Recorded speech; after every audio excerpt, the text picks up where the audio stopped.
que é o governo Lula. Começando essa questão da aprovação, saiu uma nova pesquisa aí na Quaest. Deixa eu compartilhar a tela com vocês, vamos comentar sobre os números dela. Deixa eu compartilhar aqui, a gente fala sobre. Eu quero saber a opinião do Nicolas e do Bernardo, como é que eles estão enxergando o governo Lula até aqui, nesses primeiros, digamos, 8 meses, né? Quase 8 meses. Agora em setembro já começa, dia 1º de setembro já inteira exatamente 8 meses. Deixa eu compartilhar a tela aí com vocês, ó. Matéria do Poder 360. A aprovação de Lula sobe e chega a 60%, diz Quaest. É o maior patamar desde o início do seu terceiro mandato, segundo o Instituto de Pesquisas. Em 2 meses, a aprovação do petista no Sul cresceu de 48% para 59%. Deixa eu acessar aqui os números. Tem os recortes aí por religião, por região, mas vamos no geral aqui, para facilitar a análise. Bom, a pesquisa foi realizada de 10 a 14 de agosto, foram 2.229 entrevistas presenciais com brasileiros de 16 anos ou mais em todos os estados. A margem de erro de 2,2 pontos percentuais. O nível de confiança é de 95%. Na avaliação geral, a gestão do governo de Lula é considerada positiva por 42% e negativa por 24%. Outros 29% avaliam como regular e 5% não souberam ou não quiseram responder. Aí fala da melhora. A melhora dos indicadores do presidente está relacionada à percepção sobre a economia, que é o que o Bernardo acabou de falar. Para 34% dos entrevistados, a economia melhorou nos últimos 12 meses, enquanto 39% acreditam que ela ficou do mesmo jeito. 23% viram piora e 3% não responderam. Para 59% das pessoas, a economia vai continuar melhorando nos próximos 12 meses. Outros 22% esperam uma piora. 16% acreditam que ela ficará igual e 4% não responderam. Há ainda a percepção de que é bom o relacionamento de Lula com o Congresso. Para 43%, o presidente tem tido mais facilidade para conseguir apoio na Câmara e no Senado, antes 31% em junho. E para 38%, a dificuldade está maior, 51% em junho. Aí fala também região, com certeza. Só para finalizar. O Lula, sim. Só para finalizar, esses complementos. Região. Em relação à aprovação por região, pela primeira vez desde o início da série histórica, o trabalho de Lula é mais aprovado do que rejeitado nas 5 regiões. No Sul, onde Jair Bolsonaro PL costuma ter alto número de apoiadores, a aprovação do petista subiu de 48% para 59%. E a rejeição diminuiu de 49% para 38%. No Sudeste, passou de 51% para 55%. Em geral, é isso na aprovação do governo Lula. Pode falar, Nicolas. Depois o Bernardo e eu complemento. O Lula ele vai ter, não o Lula, mas o governo vai ter ele vai ter um reflexo, essa articulação que ele faz no Congresso, com os presidentes de Câmara. O Lula vai ter ele vai trazer frutos para não só para o PT, mas eu acho que para a bancada do PSB, para a bancada do PSOL. Acho que vai ter muito lucro nos municípios, né, nas próximas eleições aí, porque de certa forma o partido do Centrão eles têm de trazer, não posso dizer assim, não uma influência do Congresso, mas uma influência dos partidos de esquerda estão se refinando eles estão cada vez mais se automatizando nas redes sociais e talvez aí como posso dizer, esse bem visto que o Lula é como uma pessoa de esquerda, centro-esquerda ou esquerda, ele vai trazer bens frutos para a esquerda no geral, até do PDT isso deve respingar, porque vai apaziguar um pouco esse negócio de polarização que a gente tem. E para os líderes, estaduais, eles terão, como pode dizer, eles terão mais uma língua mais branda na hora de falar de um líder de esquerda, eu acho. O próprio Caiado, governador aqui de Goiás, vocês sabem bem, grande atacante do PT, do Lula, ele está compondo, tá? Trocaram até elogios recentemente, vejam só como muda a política dá voltas. E é por aí mesmo, Nicolas. O Lula, acho que o forte dele é ser hábil na negociação, na composição. Ele acerta por esse lado, mas erra, por exemplo, em questão de comunicação. Ultimamente ele tem falado muita besteira, não tem se comunicado como deveria para a população, mas como o Bernardo falou, eu quero o complemento dele sobre isso. A economia está melhorando, devagar, a passos lentos, é verdade, mas está melhorando. Alguns planos, por mais que tenha aí um direcionamento mais neoliberal, muito puxado aí pelo Haddad, que está aí muito pró-mercado, mas enfim, de maneira geral, a economia está melhorando, a gasolina está mais controlada. É sempre bom lembrar que na época do Bolsonaro, no auge do governo Bolsonaro, chegou a bater R$ 8,50, R$ 9 em vários lugares do Brasil. Hoje está ali mais ou menos por volta de R$ 5, um pouco menos. O gás de cozinha também abaixou um pouco o preço. Enfim, de maneira geral, as pessoas estão começando a ter novamente empregos, a gerar renda. A roda da economia está devagar, tem rotação baixa, mas está indo. Mas, enfim, em geral é isso. Ele acerta mais na questão econômica, mais ou menos da questão política. Tem muito que se melhorar. E aí é o papel nosso, que faz parte ou não do governo, cobrar, saber cobrar. Não adianta ir por viés negacionista, antipetista, reacionário. Não é assim que se faz política. Não é? Quero saber sobre essa aprovação do governo Lula, essa leve melhora, Bernardo. Você concorda que a questão econômica influenciou diretamente nisso? Claro, a questão econômica, eu acho muito perigoso a gente usar o termo sorte, até porque para a própria narrativa lulista, não digo nem governista, lulista mesmo, é muito fácil aproveitar isso ao revés. Então Lula só dá sorte. Vamos olhar para as coisas como elas são, né? Sem querer criticar o governo, por criticar, mas deve ser, sim, apontado aquilo que está errado, estruturalmente, né, em questões não laterais, a política econômica segue a mesma, que não só seguiu no governo Bolsonaro, não só seguiu no governo Dilma, ela tentou mudar, não conseguiu, veio já de FHC, isso. Nada foi alterado de significativo. Houve essa reforma tributária que, vamos concordar, é boa, é uma iniciativa louvável, mas não é uma reforma tributária, modifica, né, a questão do imposto sobre o consumo, o que é bem-vindo, o que é importante, mas está longe de ser, por exemplo, uma medida que reverta a regressividade no nosso sistema tributário, que é uma vergonha, o que significa que o pobre paga mais proporcionalmente do que o rico. Uhum. Né? Esse tanto de isenção fiscal, né, que não faz sentido também, nada disso ainda, foi revisto. Os impostos no Brasil são muito regressivos ainda. E isso é uma vergonha nesse sentido aí, e se mantém. Por que houve melhora, então? Como eu te falei, da questão do aumento na safra da soja. Eu espero que ou a sorte se mantenha ou o governo vá para cima da questão econômica, porque o Brasil e o mundo não são mais os mesmos de 2002, 2003. Né? Para você ver, não só o cenário internacional está completamente transfigurado, mas também o próprio Congresso Nacional, que o Lula não tinha oposição. Era uma ala fisiológica do Congresso, com a qual ele tinha que negociar um pouco mais difícil do que o PDT, o PT, o PSB, na época PPS. Mas ali até houve aquela história do mensalão. Agora já não há mais isso. Agora há um bloco coeso, terrível, né, de extrema direita. Agora há também muitos acertos do governo Lula. Primeiro, que retoma, né, uma normalidade institucional, dá para respirar. E também o novo PAC, aí, que inclusive contempla bastante o Rio de Janeiro, que está necessitado. Muitas o Rio de Janeiro, paradas, né? Dá para gerar muitos. Sim. O Rio de Janeiro é um problema que vai estourar para o país inteiro.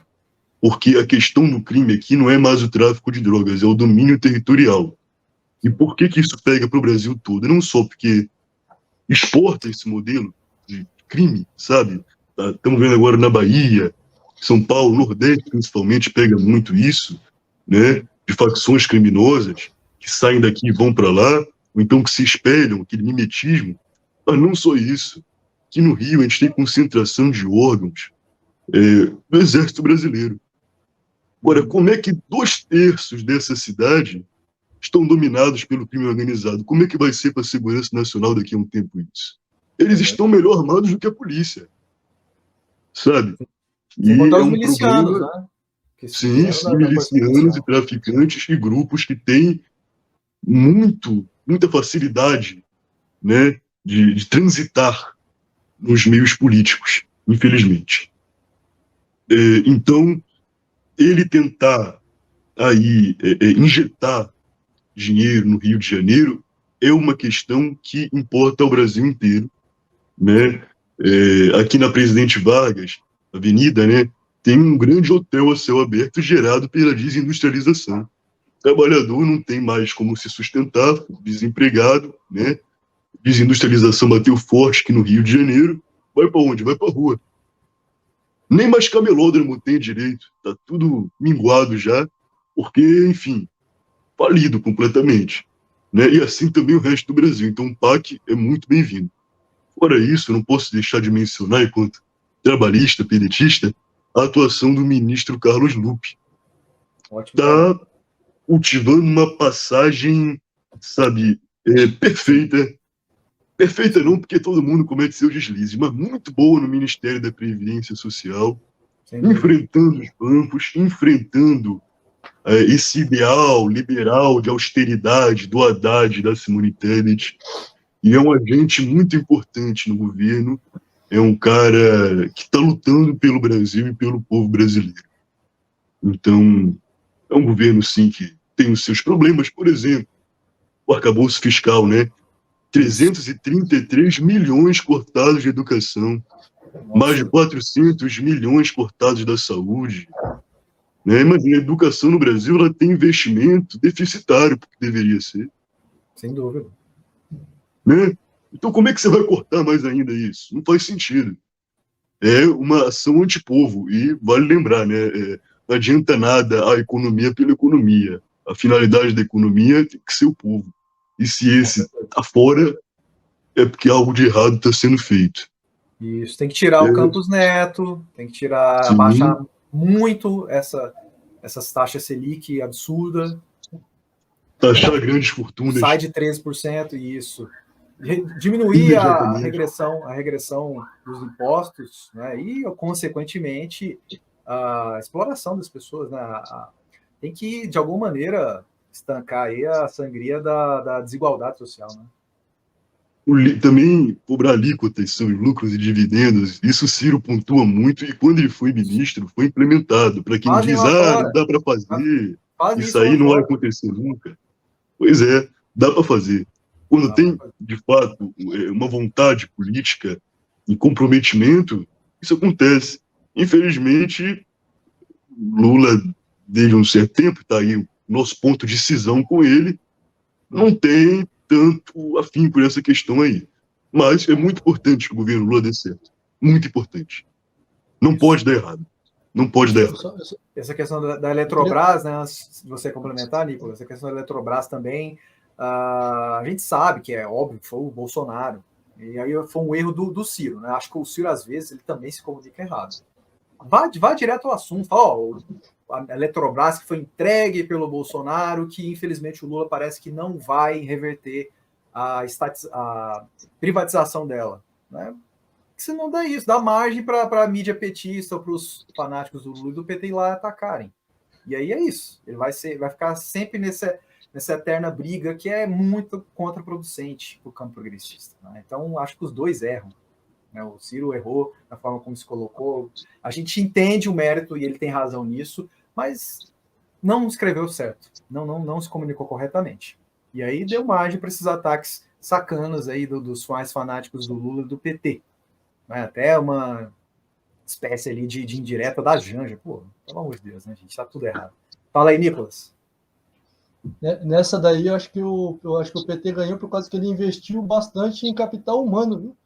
Ele investiu bastante na militância dele, eu acho. Na mídia, né? Que, Aí, infelizmente o PDT, infelizmente, não fortalece. E fica subentendido, que não fui eu que falei, foi o Paulo que falou. Eu não falei, não. Mas eu quero votar pro PDT ainda. Mas é verdade. Fala aí. Mas é isso. O Lula, eu acho que, como o Ciro disse, eu também não esperava muito do Lula, além do que ele já é. O Haddad, apesar de ser um cara que é um bom político, talvez ele seja um nome para a presidência do Brasil aí, mais para frente, ele ou o Dilma, mas eles não são progressistas na economia, minimamente progressistas. Eles não dialogam com os setores da sociedade, por exemplo, os professores. O Haddad, ele tem o costume de conversar, quando conversa com o setor da educação, ele tem o costume de dialogar com as faculdades privadas, com setores privados da educação. Ele não tem costume de dialogar com os conselhos de professores. Ele não reforça isso, ele não coloca em primeiro lugar, né? Yeah. Eu já ouvi muita gente reclamando disso em rede social, aí, gente da POSP, gente de diversos setores aí de conselho de professores, de alunos, de pais e alunos, enfim. Não há esse diálogo, né? Mas eu acho que o Haddad ele serve para aquilo que o Paulo Guedes se propôs a ser, um neoliberal. Nessa daí eu abraço o Nildo Rix. Ele é um neoliberal. Né? Ele é um petucano, sim. Ele é um cara que está numa tradição.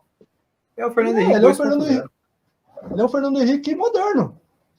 Ele é o Fernando Henrique Fernando Haddad Cardoso. O FHC. Fernando Haddad Cardoso. 2.0.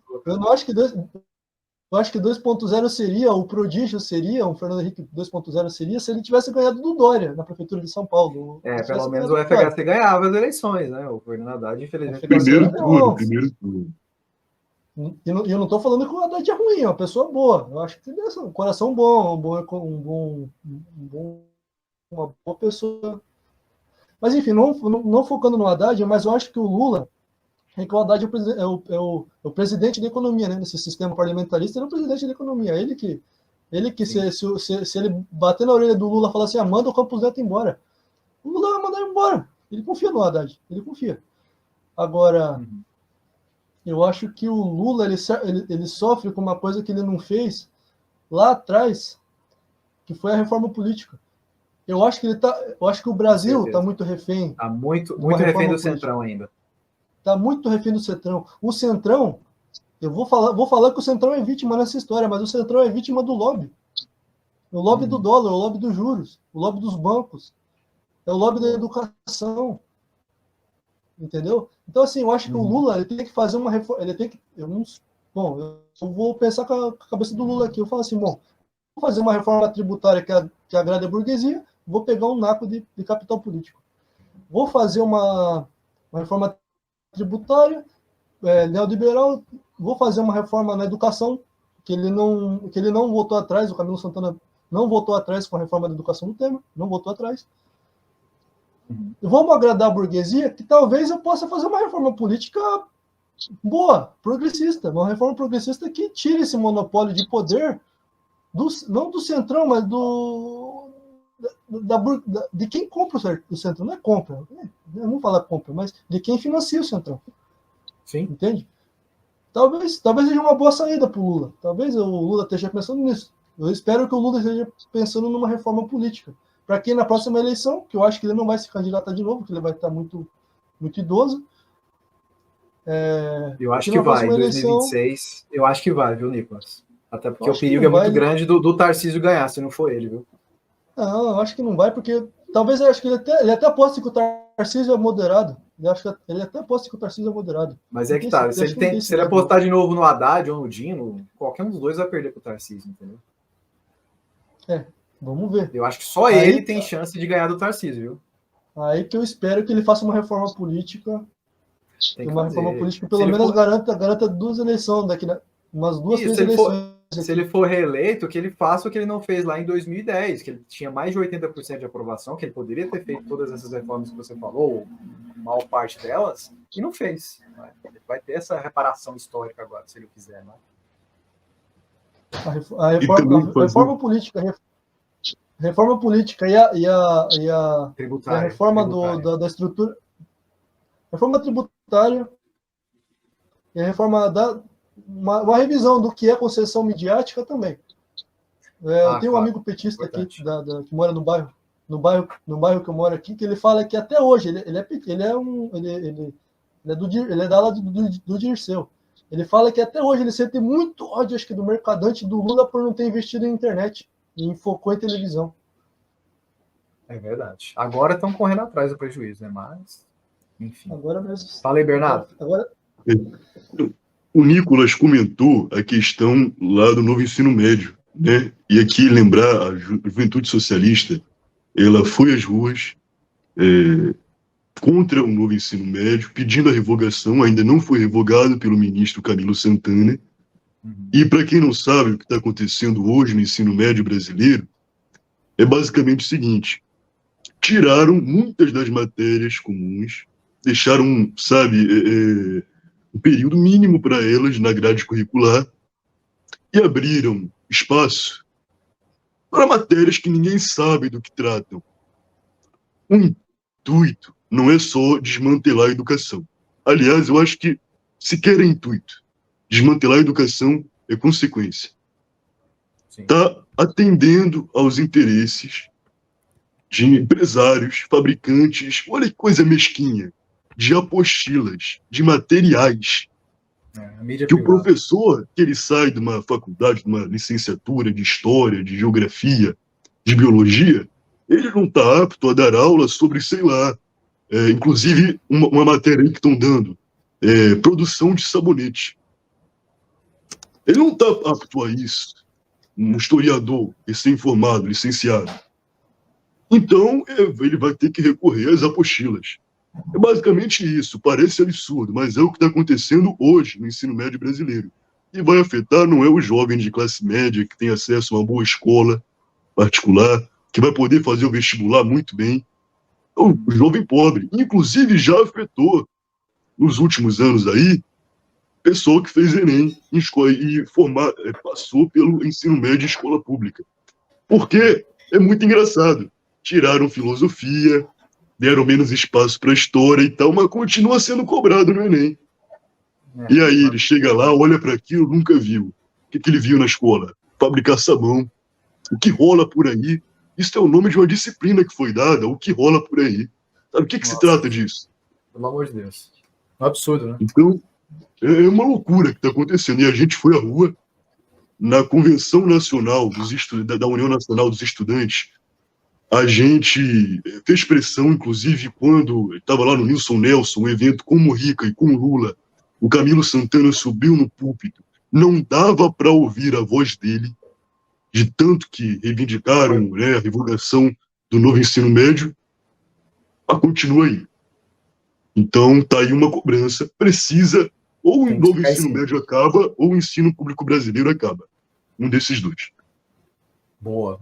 É isso. A gente tem que cobrar aquilo que é realmente caro para a nossa população, não só por questão ideológica, mas questão nacional mesmo, né? Para a evolução da nossa sociedade como um todo. E a educação, ela é central, como vocês bem colocaram. Né? Para finalizar essa questão aí de análise do governo Lula, eu quero saber de vocês uma nota para o governo Lula até aqui. Começando com o Bernardo. 7. Passa raspando. Regular ali. Regular para bom. Isso. E você, Nicolas? Rapaz, você me pegou, hein? Eu tô com medo de falar 5, porque tem muita gente que tá agradecendo pelos... É regular, da cesta básica tá caindo. Nota 5 é regular. Por causa que a cesta básica tá aí, tá reduzindo o preço do valor. E Está. E a gente está num país que está passando fome. Então, claro. Qualquer melhora falar assim, né? Qualquer melhora para a porcaria que era nos últimos anos, para a tragédia que era, é bem-vinda. Eu tenho medo de falar que o governo. Eu tenho medo de falar para o povo que a cesta básica está. Não, tenho medo de falar para o povo que o governo Lula é medíocre, sendo que o povo está comendo agora. Isso que eu tenho medo de falar. Usar a palavra medíocre. Eu te entendo, mas é isso. Eu fico no meio termo de vocês, para mim nota 6, regular. Tem, obviamente, claras melhoras, mas precisa melhorar muito mais, tanto na parte econômica, que é o que importa, quanto na parte política.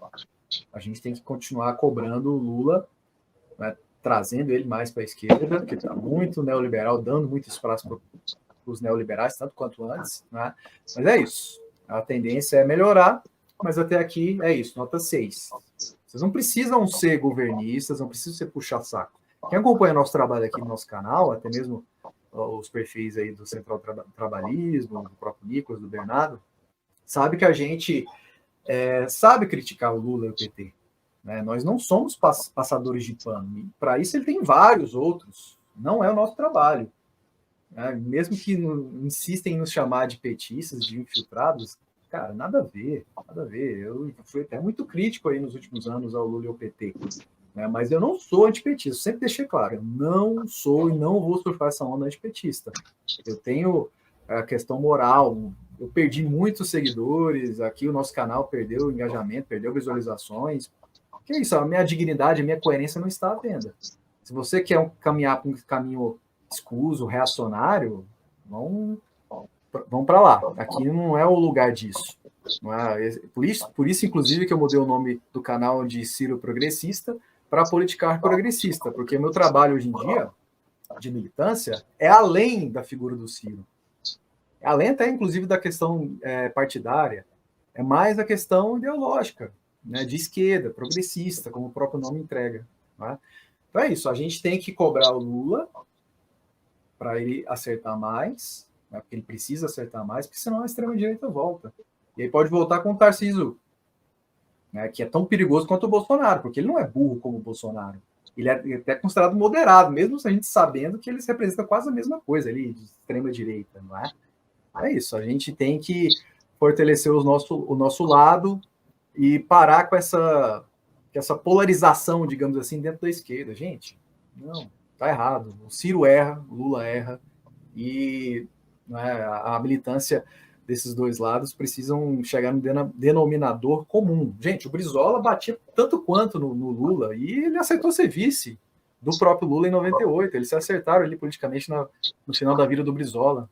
Não é? Então, acho que o Ciro também precisa fazer isso. O próprio Lula, que é o presidente, precisa chamar o Ciro. Né? O Ciro precisa primeiro arrumar a casa, apaziguar ali os ânimos no Ceará. Ele está brigado com o Cid. Gente, não faz o menor sentido Ciro e Cid ficarem brigados por questões eleitorais. Não, está errado.